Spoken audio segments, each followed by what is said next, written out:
Hello guys, welcome back to second episode of student पज। अनि आज चाहिँ हामी कुरा गर्नेछौँ एसईको। अब एसई पछि मानिसहरू धेरै नै कन्फ्युज हुन्छन्, अब कुन चाहिँ करियर पाथ चुन्ने, कुन स्ट्रिममा आफ्नो पढाइ अगाडि बढाउने।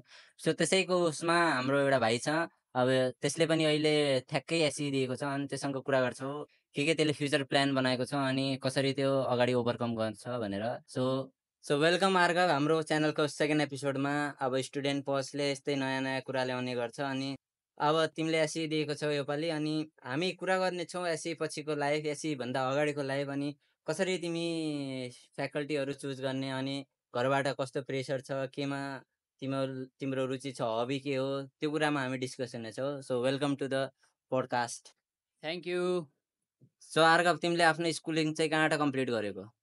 सो मेरो स्कुलिङ चाहिँ Shri little star public secondary school मैनगरबाट भएको।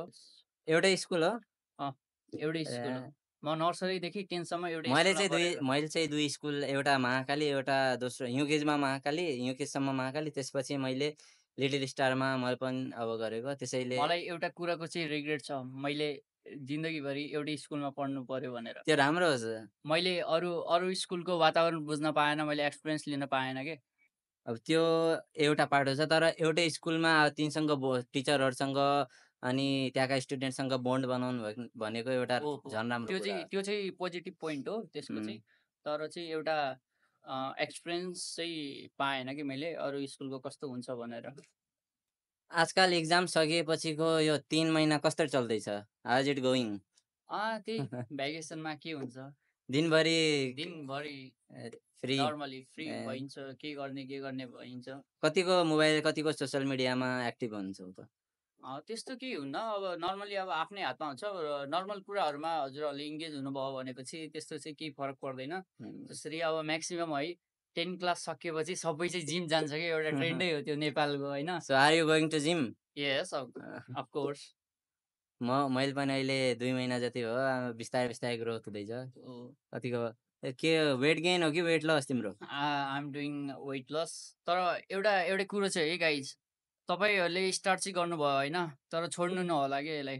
यो जिम भनेको चाहिँ एकदमै इम्पोर्टेन्ट चिज हो। Consistency is the main point है। यदि आफ्नो सबभन्दा ठुलो भनेको आफ्नो हेल्थ हो, अब हेल्थै भएन भनेपछि अब के गर्ने त त्यो पछि है। प्रायोरिटी हेल्थ, पैसा अनि स्टडीमा दिनु पर्यो। अनि पछि आफै सब बाँकी कुरा त सबै फेरि नेचरले बिस्तारै दिइहाल्छ। भइहाल्छ। सो अब रिजल्ट पनि आउन लागिहाल्यो, के छ त? एउटा हुन्छ नि त गोल, यहाँ यति ल्याउँछु भन्ने टाइपको, कतिसम्म होला भन्ने सोच छ? त्यस्तो चाहिँ पक्कै चाहिँ छैन। अब खै, अब ठिकै गएको छ exam, not too bad not too good है। ओके। अब एभरेज आउँछु होला, अब भन्न सकिँदैन होइन, त्यो अब उहाँहरूको हातमा हुन्छ। अब मेरो हातमा नि हुन्छ, तर मैले अब कति लेखेको छौ तिमीले? कस्तो लेखेको छु, के लेखेको छु भनेर नि हुन्छ। अब तर त्यो चाहिँ ठ्याक्कै चाहिँ थाहा भएन यति आउँछ भनेर। अब खै, तर पनि एउटा गेस गर्न चाहियो भनेपछि ए बी प्लस को बिचमा त्यस्तै भनौँ। ओके। आएन भने चाहिँ नभन्नु है। सो घरबाट केही त्यस्तो टेन्सन, यो सब्जेक्टले यो फ्याकल्टीमा चुज गर भन्ने केही दबाब छ कि होइन त्यस्तो छैन। छैन? सब क्याजुअल मस्त छन्?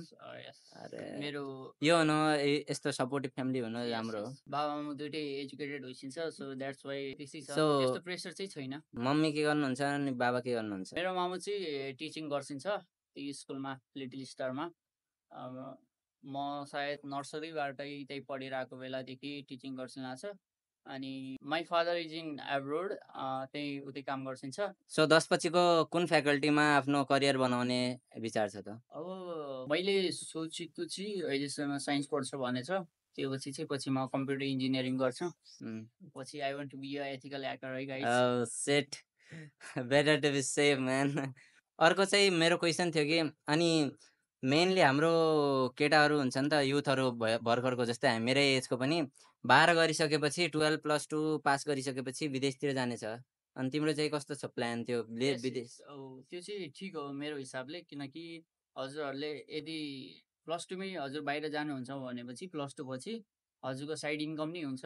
राम्रो अर्न गर्नुहुन्छ, साथसाथै पढाइमा पनि ध्यान दिइन्छ, राम्रो फेसिलिटीहरू हुन्छ बाहिर एब्रोडमा। अब यदि हजुरले ब्याचलर्स चाहिँ नेपालमा गर्नुभयो भनेपछि अब हजुरको त्यस्तो साइड इन्कम हुँदैन के। त्यसो अब खासै यहाँ हुँदैन अब। खासै हुँदैन, हुन त हुन्छ, अब धेरै कम हुन्छ नि त। हो। अब वहाँ गएर पार्ट टाइम गरिन्छ मजाले। पार्ट टाइम गरिन्छ, हो। स्टडीसँग नयाँ नयाँ एक्सपिरियन्सहरू पनि जबलाई हुन्छ। म्यानेज गर्यो भनेपछि चाहिँ एकदम राम्रो हुन्छ। हो। यदि अनि तपाईँले सोचाइ के छ त, लाइक जो +2 गरेर केटाहरू बाहिर जान्छन् त्यो देशको लागि राम्रो हो कि नराम्रो हो? देशको लागि एक किसिमले भन्दाखेरि इकोनोमिकली ठिकै हो। अब त्यस्तो चाहिँ अब तर देशको एजुकेसन, देशको स्टेबिलिटीको लागि नराम्रो हो। हो, किनभनेपछि अब सबै जो युवा हुन्छ नि त, युथ नै बाहिर उ भयो भनेपछि पछि गाह्रो अप्ठ्यारो पर्छ नि हुन्छ। त अहिले देशमा। नै भइसक्यो। अब बुढाबुढा मात्र यहाँ बसेर बुढा मात्र छ। हरेक फ्यामिलीबाट एटलिस्ट एउटा न एउटा जना विदेश हुन्छ आजकल। सो विदेश जाने त कुरा गऱ्यौँ। अनि त्योभन्दा बाहेक कुनै स्किललाई पर्स्यु गर्ने, कुनै स्किलमा दक्षता हासिल गर्ने त्यस्तो केही छ र? कुन स्किल राम्रो लाग्छ? म चाहिँ अब नर्मली ग्राफिक डिजाइनिङ हो, वेब डेभलपिङ र यो भिडियो एडिटिङ गरिरहेको हुन्छु। त्योमा चाहिँ अहिले मैले मास्टरी गरेपछि चाहिँ त्यसमा नि अलि राम्रै इन्कम छ। नेपालमै बसेर नि त्यसैलाई करियर बनाउन पनि सकिन्छ पछि। एज अ ग्राफिक डिजाइनर पनि बस्न सक्यो। भिडियो एडिटर आजकल त यस्तो छ, भिडियो एडिटरको धेरै माग पनि धेरै छन्। हो। अब त्यो मागलाई पुरा गर्न सक्यो भने, आफ्नो जो मास्टरी दिइसक्यो भने Yes, चाहिँ yes. त्यहाँ धेरै राम्रो इन्कम हुन सक्छ। यदि हजुर क्रिएटिभ हुनुहुन्छ भने मेन चाहिँ स्टोरी टेलिङ Yes. हाम्रो भिडियो एडिटिङमा भनेको स्टोरी टेलिङ हो मेन। स्टोरी टेलिङ र क्रिएटिभिटी हो, त्यति हो। एडिटरले जति क्रिएटिभिटी देखाउँछ त्यति नै त्यति नै हाई इन्कम हुन्छ त्यति नै हाई त्यसको। इन्कम हुन्छ, त्यति नै टप रेटेड एडिटर बन्छ कि त्यो। हो। Same goes to graphic designing, जति राम्रो कलर कन्ट्रास्ट मिलाउन सक्यो, जति राम्रो कलर ग्रेडिङ गर्न सक्यो त्यति राम्रो। सो एडिटिङको कुरा त भयो, कहिले टिकटक बनाएको छौ? टिकटक त्यस्तो चाहिँ आफ्नो बनाएको छैन, तर चाहिँ म लकडाउनमा हुँदाखेरि एउटा हाम्रो दाइ हुनुहुन्थ्यो रमेश खड्का दाइ है। सारा to him. Big shout out to Ramesh दाइ है। म चाहिँ सानो थिएँ त्यतिखेर 5 मा पढ्थेँ। ओके। अनि उहाँको चाहिँ एउटा टिकटक अकाउन्ट थियो। धेरै बनायो हामीहरूले टिकटक, एकदम राम्रो भिडियो भ्युज आउँथ्यो होइन, मिलियन्समा भ्युज आउँथ्यो। अरे त्यति भएको थियो। अनि आजकल के भयो त? आजभोलि पछि चाहिँ उसको आई थिङ्क 80-90 के फलोवर्स थियो होइन टिकटकमा। एकदम राम्रो थियो। अब त्यतिखेर इन्कमको आएको थिएन है, उमा इन्कम हुन्थेन, गीतबाट मात्र हुन्थ्यो, मोनिटाइजेसन थिएन त्यतिखेर टिकटकमा। तर त्यतिखेर हामीहरू चाहिँ फनी भिडियोहरू बनाउँथ्यौँ कि त्यो आजभोलि चाहिँ अब त्यो चाहिँ मलाई क्रिन्ज लाग्छ होइन, मैले किन बनायो भने मलाई रिग्रेट लाग्छ, तर एउटा एक्सपिरियन्स हो होइन। त्यतिखेर त्यही एरा थियो कि लकडाउनमा त लकडाउनमा जसले टिकटक बनायो त्यो आजकल यस्तो मिलिनियर यस्तो भएको छन् तिनीहरू। तर हामीले चाहिँ त्यो गर्न सकेन, पर्स्यु गर्न सकेनौँ त्यसलाई। त्यो अलग कुरा हो। पछि त्यो भएपछि चाहिँ हामीहरू त्यस्तै रिलहरू बनाउँथ्यौँ, अनि धेरै भाइरल भयो हाम्रो, धेरैमा त मिलियन्समा भ्युज थियो। त्यो भयो अनि त्यहाँ चाहिँ दाइले चाहिँ खै एउटा बर्डको मरेको भिडियो हालिदियो कि खै के गर्यो कि त्यस्तै। अनि द्याट्स वाइ एकचोटि चाहिँ फर्स्ट एउटा वार्निङ आयो होइन, फर्स्ट टाइम चाहिँ वार्निङ आयो। त्योपछि दाइले खै के कम्युनिटी गाइडलाइन्सको अगेन्स्ट भनेर एउटा ऊ आएको थियो कि, अनि त्यो पछि चाहिँ दाइको अकाउन्टै ब्यान भयो। कस्तो स्याड होला। 80-90 के 80-90 के फलोवर्स थियो होइन, 3-4 मिलियन्स लाइक थियो। कस्तो पछि ऊ भयो क्या हामीहरूलाई आफैलाई नै।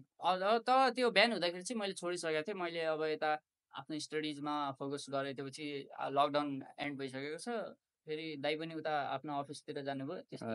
ठिक छ, लकडाउनमा मेनली इन्टरटेनमेन्ट गरियो जे भयो भने। सो यु सेड कि तिमीले लिटिल स्टारमा पढेको होइन, सो त्यहाँको केही एक्सपिरियन्स बताउन सक्छ? सर टिचरहरू कस्ता थिए अनि कस्तो पढाइ भयो त त्यो स्कुलमा?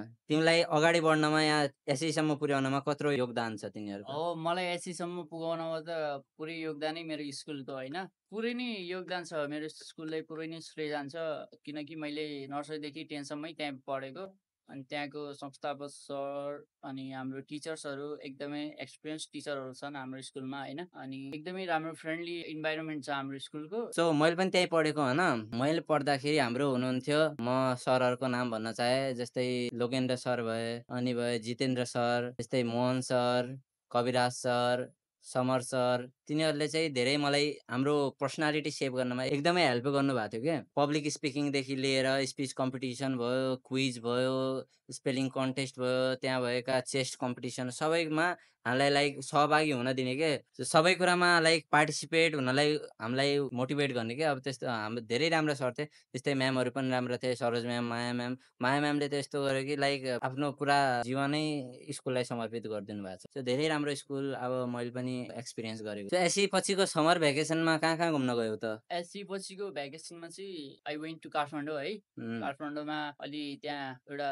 मेरो भाइको चाहिँ अन्नप्राशन थियो। देन अनि मेरो सेन्डेडी चाहिँ डिएसपी होइसिन्छ। अहिले चाहिँ उहाँ मध्य प्रदेश ट्राफिक कार्यालयमा कार्यरत होइसिन्छ र म चाहिँ उहाँसँग मध्य प्रदेश गएको थिएँ योपालि घुम्न। वाउ, पुरै मध्य प्रदेश घुम्यौ? Yes, I touch all the district of Madhya Pradesh. Oh shit, त्यहाँ त धेरै मजा भयो होला। यस। सो अब एससी सकेपछि धेरै मान्छेहरू अब ब्रिज कोर्सतिर पनि जान्छन्। सो तिमीले ब्रिज कोर्सको के गर्यौ कि नि? होइन, मेरो सोच्दै थियो ब्रिज कोर्स गर्ने, तर मैले आफ्नो सिनियर्सहरूबाट, मेरो दाइ दिदीहरूबाट यस्तो एडभाइस लिएको, त्यो चाहिँ खासै इफेक्टिभ हुँदैन भन्ने सुने कि मैले। अब त्यही 10मा जे पढाएको थियो त्यही पढाउँछ रे। अनि मेरो चाहिँ अलि ब्रिज कोर्स लिन अलि लेट पनि भयो के। तिमी वहाँ घुम्नमा थियौ क्या? Yes, I was at Madhya Pradesh, then I return to Kathmandu है। म काठमाडौँ आएपछि चाहिँ फेरि त्यहाँ चाहिँ मेरो एउटा अङ्कलको चाहिँ बिहे थियो कि, I was at marriage. So how frequently do you watch movie? मुभीहरुमा कस्तो इन्ट्रेस्ट छ? त्यस्तो खासै मलाई चाहिँ मुभीहरुमा इन्ट्रेस्टेड छैन है। Are you a bookish person or study type of person? Study धेरै गर्छौ क्या? नो नो नो, नथिङ अनि है।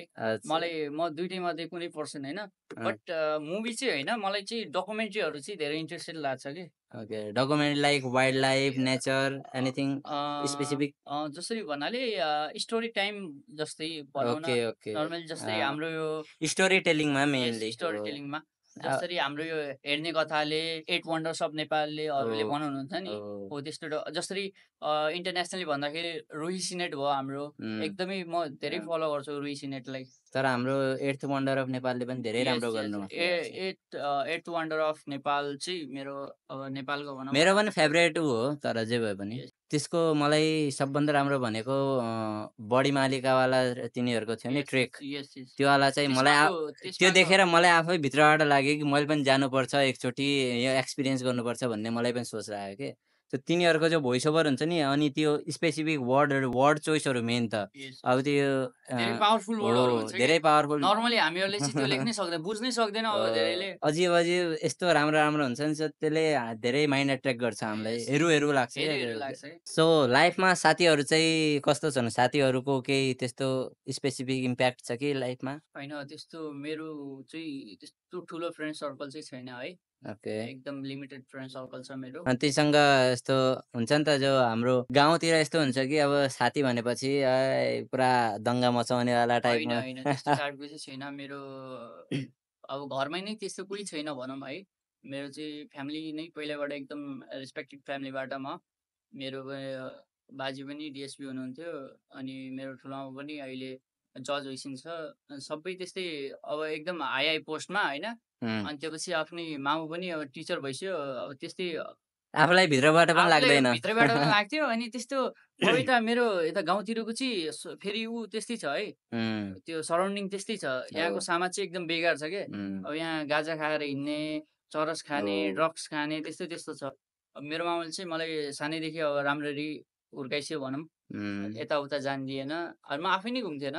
हुन्छ त्यो। अब कहिले यस्तो फिल भयो कि म लेफ्ट आउट भए, लाइक बाँकीका सबै केटाहरू केटीहरू धेरै अगाडि गइसके तर म चाहिँ तिनीमा अहिले पढ्दैन भनेर, लाइक हुन्छ नि एउटा रिलेटेबिलिटी हुन्छ, तिनीसँग रिलेटेबल नभएपछि लाइक एउटा अर्कै फिल हुन्छ, त्यो कबै भयो? हैन, त्यस्तो चाहिँ मलाई भएको छैन। भएन? आई डोन्ट नो वाइ है। अब तिनी मेरो साथीहरूलाई हुन्छ होला, तर मलाई चाहिँ हुँदैन कि त्यो। साथीको बारेमा धेरै पोल्न खोलौँ केटा हो। सो कुनै यस्तो एडभाइस छ जो अहिले 1 देखि 10 सम्मका जो विद्यार्थी, अगर बाइ चान्स कसैले यो पोडकास्ट हेऱ्यो भनेपछि, तिमी भर्खर एससी दिएको ठुलो क्लासको त एडभाइस दिन सक्दैनौ। सो 1 देखि 10 सम्म तिमी केही यस्तो भन्न, स्पेसिफिक कसैलाई केही मोटिभेट गर्नलाई यहाँ केही लाइफ लेसन दिन चाहन्छौ? सो लाइफ लेसन चाहिँ किप स्टडिङ हैन। So that's it for today guys. आज हाम्रो कुराकानी यति नै छ, अनि हामी छिटै नै आउनेछौँ स्टुडेन्ट पल्सको 3rd एपिसोडमा नयाँ कुरा लिएर। सो त्यसको लागि स्टे ट्युन्ड है। So thank you, have a great day, by.